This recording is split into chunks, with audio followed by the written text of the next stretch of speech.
സ്വർഗസ്ഥനായ പിതാവാൻ ദൈവത്തിൻ്റെ നാമം ഇന്നും എന്നേക്കും സ്തുതിക്കപ്പെടുമാറാകട്ടെ. ഇന്നത്തെ ദിവസം ശബാത്ത് ദിവസമാണ്, സ്വസ്ഥത ദിവസം. സ്വസ്ഥമായിട്ടിരിക്കുക, യാതൊരു ചിന്തയുമില്ലാതെ എന്ത് തിന്നും, എന്ത് കുടിക്കും, എന്തുടുക്കും, അല്ലെ എങ്ങനെ ജീവിക്കും എന്നൊന്നുമില്ലാത്ത, യാതൊരു ചിന്തയുമില്ലാത്ത ഒരു ദിവസമാണ് ഇന്നത്തെ ദിവസം. ആഴ്ചയിൽ ഒരു ദിവസം, ശനിയാഴ്ച ദിവസം, വെള്ളിയാഴ്ച സന്ധ്യ മുതൽ ശനിയാഴ്ച സന്ധ്യ വരെ ഉള്ള ഈ ദിവസത്തെ ദൈവം അനുഗ്രഹിച്ച് ശുദ്ധീകരിച്ച് തന്ന ഈ ദിവസത്തെ മാനിച്ചിരിക്കുന്ന, ഈ ദിവസത്തെ അനുസരിക്കുന്ന ഏതൊരു വ്യക്തിയും, ഏതൊരു മനുഷ്യനും ഭാഗ്യവാനാണ്. ദൈവരാജ്യത്തിൻ്റെ അവകാശിയാണവൻ. പുറപ്പാട് പുസ്തകം 20-ാം അധ്യായം, അതിൽ 10 കൽപ്പന പറഞ്ഞിരിക്കുന്നു. ആ കൽപ്പനകൾ അനുസരിക്കുന്ന ഏതൊരു വ്യക്തിയും നിത്യജീവൻ അവകാശിയാണ്. ഞാൻ മലയാളത്തിൽ, ഈ കേരളത്തിൽ നടക്കുന്ന എല്ലാ സുവിശേഷകൻ്റെയും വീഡിയോകൾ കാണാറുണ്ട്. എന്നും ഇഷ്ടം പോലെ വീഡിയോകൾ ഇറങ്ങുന്നുണ്ട്. പല രീതിയിലും പല മതക്കാരും പഠിപ്പിക്കുന്ന വീഡിയോകളും പല പ്രസംഗങ്ങളും കേട്ടുകൊണ്ടിരിക്കുന്നു.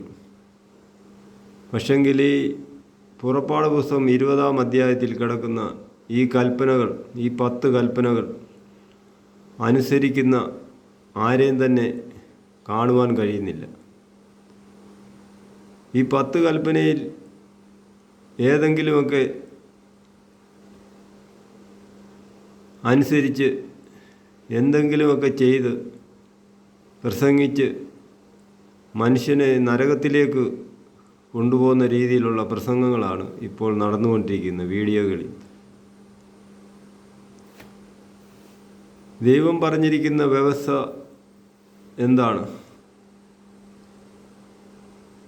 ദൈവത്തിൻ്റെ കൽപ്പനകൾ അനുസരിക്കുന്നവരാണ് ദൈവരാജ്യത്തിൻ്റെ അവകാശി. ദൈവപുത്രൻ, മനുഷ്യപുത്രൻ ഈ ലോകത്ത് വന്ന് സകലതും പഠിപ്പിച്ച്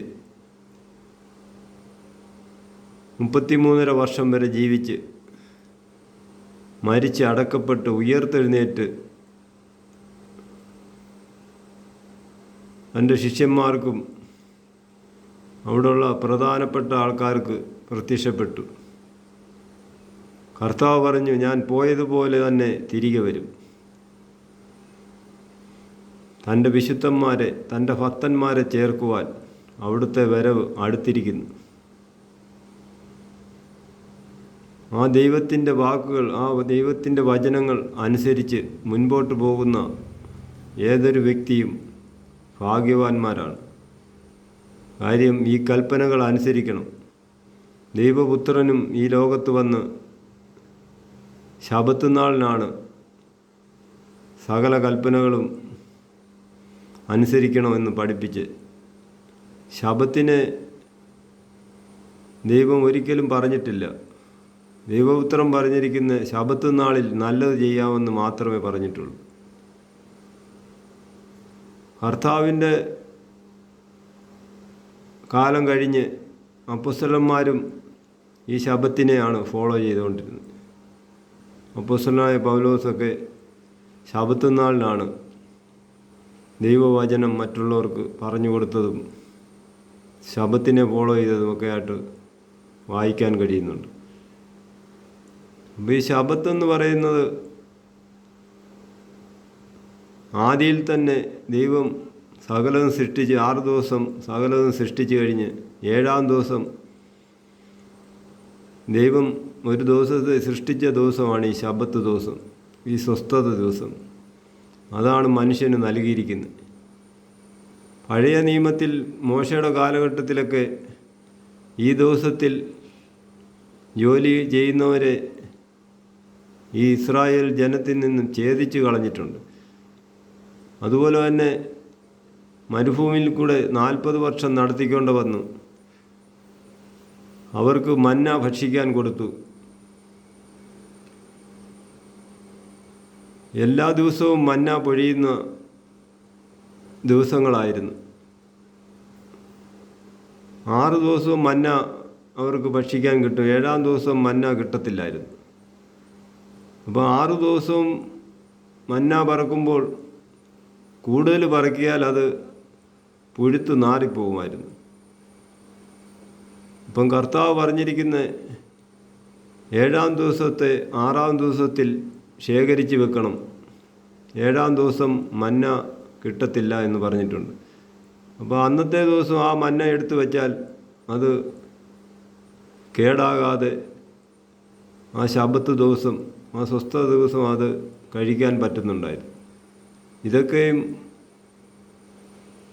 നമുക്ക് ഒരു കൽപ്പന ഉണ്ടെന്നുള്ളത് മനസ്സിലാക്കാൻ കഴിയുന്നുണ്ട്. ഈ ശബ്ബത്തിനെ ഫോളോ ചെയ്യണമെന്നുള്ള കാര്യം തന്നെയാണ് പറഞ്ഞിരിക്കുന്നത്. എബ്രായ ലേഖനം 3-ാം അധ്യായത്തിലും 4-ാം അധ്യായത്തിലും പറഞ്ഞിട്ടുണ്ട്. 3-ാം അധ്യായത്തിൽ മോശ മുഖാന്തരം നയിച്ചുകൊണ്ടുവന്ന ജനങ്ങൾ ഈ സ്വസ്ഥതയിൽ പ്രവേശിക്കാഞ്ഞ് അനുസരണം കെട്ടവർ മരുഭൂമിയിൽ മരിച്ചുപോയി എന്ന് പറഞ്ഞിട്ടുണ്ട്. ഈ സ്വസ്ഥതയിൽ അവർക്ക് പ്രവേശിക്കാൻ കഴിഞ്ഞില്ല. 4-ാം അധ്യായത്തിൽ ഈ സ്വസ്ഥതയിൽ പ്രവേശിക്കണം എന്ന് തന്നെയാണ് ദൈവത്തിൻ്റെ വചനം അവിടെ പറയുന്നത്. ഈ സ്വസ്ഥതയിൽ പ്രവേശിച്ചവരാണ് ദൈവപുത്രൻ്റെ 2-ാം വരവെങ്കിൽ മധ്യാകാശത്ത് എടുക്കുവാനും ആ ദൈവം പറഞ്ഞിരിക്കുന്ന വ്യവസ്ഥയിൽ എത്തുവാനും കഴിയുന്നത്. ദൈവപുത്രനായ യേശുവ 2-ാം വരവെങ്കിൽ, കർത്താവിൻ്റെ വരവെങ്കിൽ ഈ സ്വസ്ഥതയിൽ പ്രവേശിക്കണം. ഈ സ്വസ്ഥതയിൽ പ്രവേശിച്ചവരാണ്, ഈ സ്വീകാര്യം മുറുകെ പിടിച്ചവരാണ് കർത്താവിൻ്റെ വരവെങ്കിൽ എടുക്കപ്പെടുന്നതെന്ന് അവിടെ വ്യക്തമായിട്ട് പറഞ്ഞിട്ടുണ്ട്. അപ്പോൾ പല വീഡിയോകളും കാണുമ്പോൾ മനസ്സിലാക്കാൻ കഴിയുന്നത് ഈ കൽപ്പനകൾ അനുസരിക്കുന്നില്ല എന്നാണ് മനസ്സിലാക്കാൻ കഴിയുന്നത്. വെളിച്ചദൂതൻ്റെ വേഷം കെട്ടി പലരും ഇന്ന് സുവിശേഷം പറയുന്നുണ്ട്.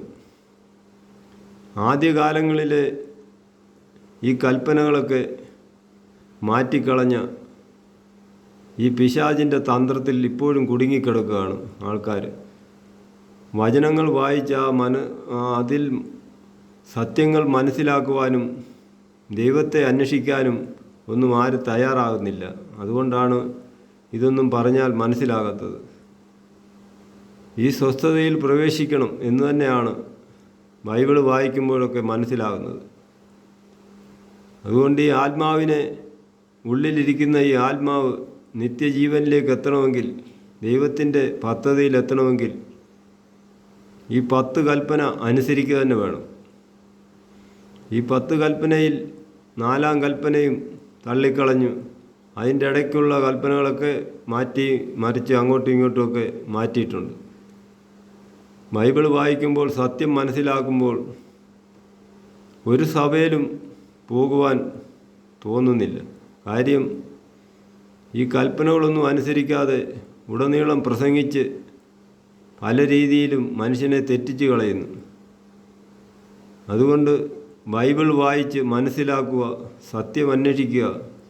ഈ താൽക്കാലിക ജീവിതത്തിൽ ഓരോരുത്തരുടെയും അന്ത്യനാൾ കഴിഞ്ഞുകൊണ്ടിരിക്കുന്നു. അതുകൊണ്ട് ആത്മാവിനെ കളയാതെ നിത്യജീവങ്കിലേക്ക് പ്രവേശിക്കുവാൻ ഈ സ്വസ്ഥതയിൽ പ്രവേശിക്കുക എന്നുള്ളത് പറഞ്ഞുകൊണ്ട് നിർത്തുന്നു. Praise the Lord.